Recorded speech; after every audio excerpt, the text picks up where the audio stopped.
Yeah, no, the self-sufficiency is very nice. And then,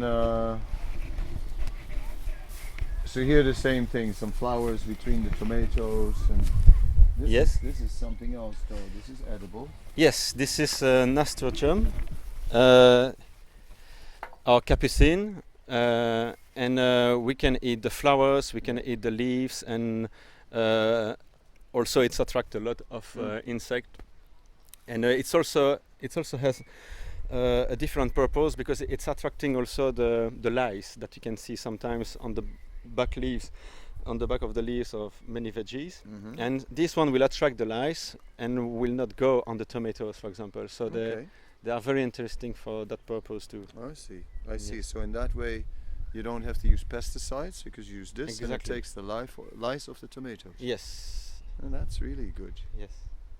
And what's it called? You said you gave a French name. Capucine. Capucine, huh? Or I think in English we say nasturtium. Okay, I'm not sure. I've never heard of that. Yes. And then you just have some lettuces or something. Some lettuces. Along the side. Yes.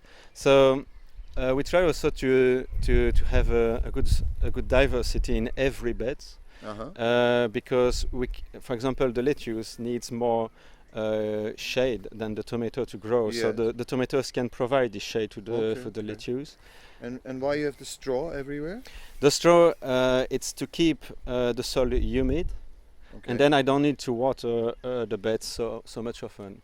I think the tomatoes I'm watering them once a week. Okay, once a week, huh? Only, yes, and the rest of the time then under the straw, if we dig a bit, we can really see that it's still a bit humid. Yes. The soil just stay a bit more longer humid, and also we can teach the tomato to go deeper to look for some water, and in that way the tomato will just grow bigger and produce more fruits also. Okay. And what about weeds? You don't have a weed problem in this? Yes, of course we we have here. It's quite okay, but if we go outside, we will see that there is some part of the garden with more weeds. Okay. But some of the weeds are quite interesting too, because they do quite the same job as the mulch. They keep also the soil humid. So if we see later on in the garden, we have a rows with carrots, and the carrots that grow around weeds actually grew a bit better this year than the one that I did some weeding around. Okay. So that's quite interesting too. Yeah, it is. Yeah, like in modern farming, just kill whatever wheat you can, right? Yes. And it's like grow everything. Yeah. Even we used to put plastic, Oh yes. Yeah. And then just cut out the plant. Yeah. Right, and let it grow above the plastic. Then the sun would burn all the weeds. Yes. Yes. So it's interesting to see how actually the relationship, how weeds have a function. Yeah, exactly. And well, we still also do a lot of experimenting. So it's we will see later on, like on this, but we can see it from we'll here. See it in the garden when we get there. I think so. Let's just look where we are. Yeah.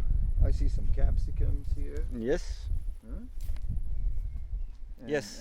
And some more lettuce in front of me. And then what is this? Some pumpkin? So no, we are still on the nasturtium, the capucine. Oh, that's the capucine. But it doesn't bring flowers yet. Okay. So yes, here we have tagette.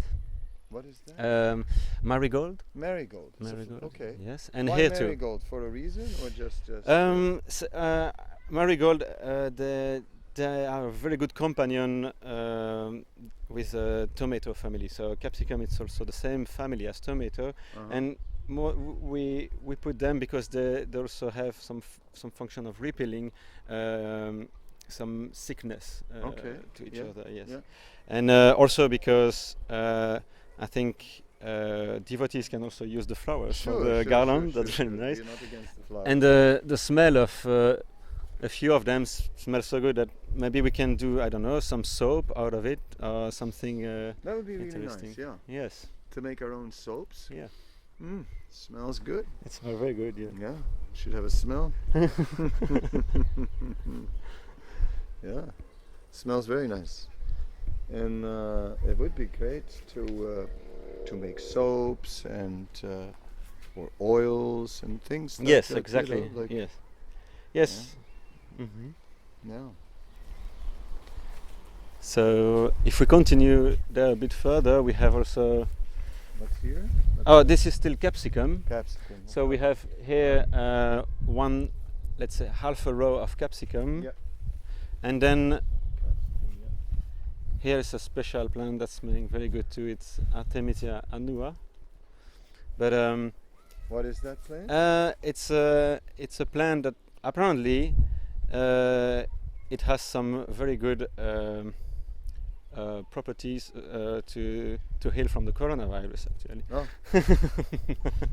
So it's good to keep it and to see in the future if it's really true or not.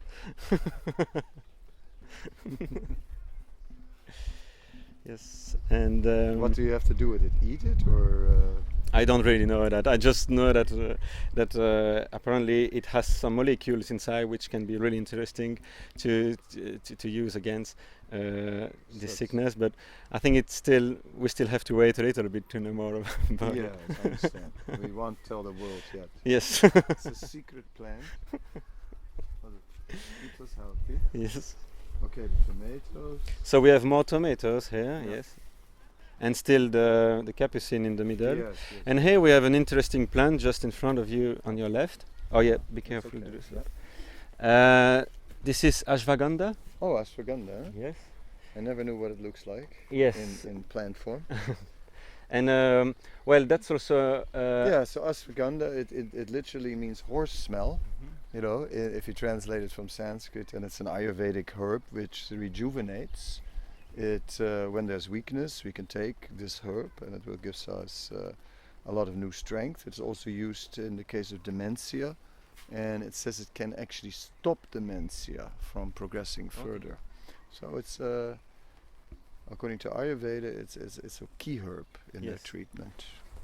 Oh, that's nice. Mm. Yes, and but well, we don't. Do you know how we prepare it from the plants? Oh, you have to dry the plant, yes. and then you can grind the leaves to powder. Oh yes. Mm-hmm. Yeah, other things can be done with it. Yeah, so that will be interesting to try it when it will be old enough. We can maybe harvest it, dry it, and see if we can. Yeah, and you know, in Ayurveda they have many different ways of processing things. Yes. Yeah. But just the powder in itself is good. Mm-hmm. That's done. Wow. Okay, some decoration. Or has it yes, a function? That's a beautiful flowers Yes. that was here actually before, and Rick, the other farmer, told me to leave it because it will bring some very nice colors, and yes. I think that's very true. It looked like decoration. Yes, it looks like. Yes. That's nice. So this you also cover because you have these brackets here? Yes, these tomatoes, I actually put them in the ground early May, I think the 1st of May, but at that time of the year there is still some frost happening outside sometimes. So I do the same with the seedling table. I'm putting a cover on the top. So it's like a transparent plastic cover, like yes, it's like tunnels. Exactly, like a double greenhouse. Yes. Because the tomatoes at that time they're just at that size, so it's possible to do it. But yes, the bees are working on the flower. Yes, some bug is also there. Yes, there is a lot of life happening. Yeah, a lot of diversity. Yeah, that's very nice. Yes. All right, so you're concentrating in the greenhouse on tomatoes, and then I see over there, I see something else. Yes, here we have different veggies on the third bed. Yeah. So, just in front of you, it's a cucumber, just here. Oh, this is the cucumber. Yes. So same as the capsicum and the tomatoes, they need a lot of heat to grow, and yes, here we have the fava beans. It's very hard to find the name in English actually. In Dutch, it's tuinbonen. Yeah, I think it's lima beans. Lima beans. Ah, Maybe. yes. I think so. Lima beans. Yeah, I think that's what they are. Oh, that's a good one because since February I keep on repeating fava beans and nobody knows what I'm talking about. Yeah, I think they're lima beans. And here we have radish. Radish, eh? Yes. So But it looks like little pots on it. Yes, because actually I decided to keep a few radish in the soil and not to harvest them. So Okay. if we would dig a little bit in the soil, we Then would you get see the red little- we would see the little radish which has completely Yeah. shrinked, Yeah. and he gave these beautiful flowers, white flowers that you Yeah. can see, Yeah. and these flowers will produce this little fruit, the radish Yeah. fruit, Yeah. which is actually very good in salads and Okay. very And crusty. it tastes a bit like radish? or- It tastes a bit like radish, yes, and it's a bit more juicy, and yes, Mhm. that's very nice. What is really interesting in a self-sufficient project is to see if it's better to harvest the one radish Yeah. or to wait a little bit longer and have many of those, Yeah. and yeah. then we have more food. So maybe Yeah, it could be more interesting. yeah. Okay. Yeah. That sounds interesting. And okay, a lot of those. Huh? Yes. If you Yes. touch anything, and what do we have here? So here we have aubergine. Oh, aubergine. Huh? So Aubergine or eggplant. eggplant or aubergine, yes. Yes. So I put them on the same bed than the cucumber because these two I water 2 times a week. They need a bit more water. Okay. Yeah, they look a little dry actually. Or is that So okay? here we have a spinach. Actually, here it's a spinach that I plant before the aubergine in springtime in the greenhouse, and I Okay. just left a few of them to dry out Okay. and produce seeds because we need a lot of Okay, seeds. So that's the later. aubergine. The aubergine is the Okay, pink that- one over it here, has a purple. purple color already. pearl, Yeah, sorry. yeah. and this one, yes. And that's the drying for seeds. Okay. Oh yes, we can see here the one of these aubergines growing up. Oh yeah, it's like Can already you show it, Matthias? quite a big plant there. Yes. Oh yeah, that one. So is it's on its way. seriously on its way. When they grow too big, they lose their taste, I think. Yes, it's better to harvest them not too big, but I think they can grow still a bit more. Mm-hmm. Yes, at that stage. Mhm.